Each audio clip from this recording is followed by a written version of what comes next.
Having knowledge of the self actually is not only important, but it's one of the fundamental imperatives in life for both men and women, obviously, in different ways, for different reasons, for different ambitions, as well as for different challenges and obstacles and basically pains and sufferings to be able to avert, prevent, or also to be able to deal and navigate and defeat all of those good and bad things.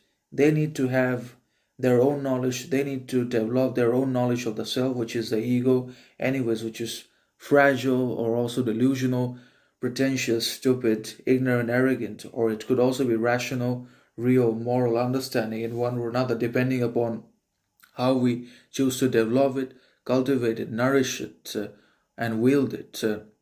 Or ultimately we're controlled by it. If we are controlled by the self, then it's bad, harmful, counterproductive, anyways. Just as we cannot afford to be controlled, governed, led by the others' opinions, judgments, thoughts. Similarly, we cannot be controlled by our own impulses, unconscious shadow, or by anything which is exaggerated, anyways, and that includes our desire, lust, temptation, anyways. So we just have to have independence.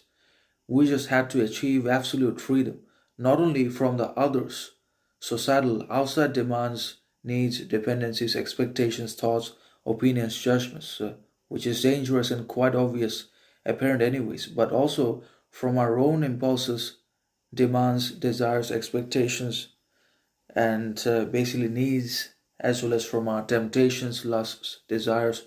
We just need to achieve transcendence. We need to be able to transform ourselves to a level in which there is only greatness, knowledge, morality, freedom, independence from each and everything in life, both internal and external, in one or another.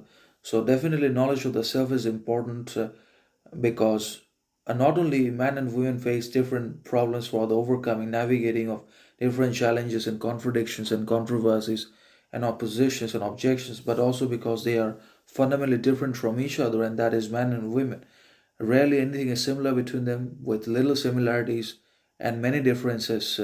So, having knowledge of the ego is very important, alongside knowledge of one's own talent, skill, ability, potential, purpose. Those things are also important because we are not really infinite. Everything in and about ourselves has its limits, shortcomings, weaknesses. Genius is limited, genius has its limits, but stupidity has none. Stupidity is boundless, and that's why there is much more stupidity, evil, ignorance, arrogance, pretense, and many other bad things inside of this world than there is good, authenticity, virtue, reciprocity, understanding.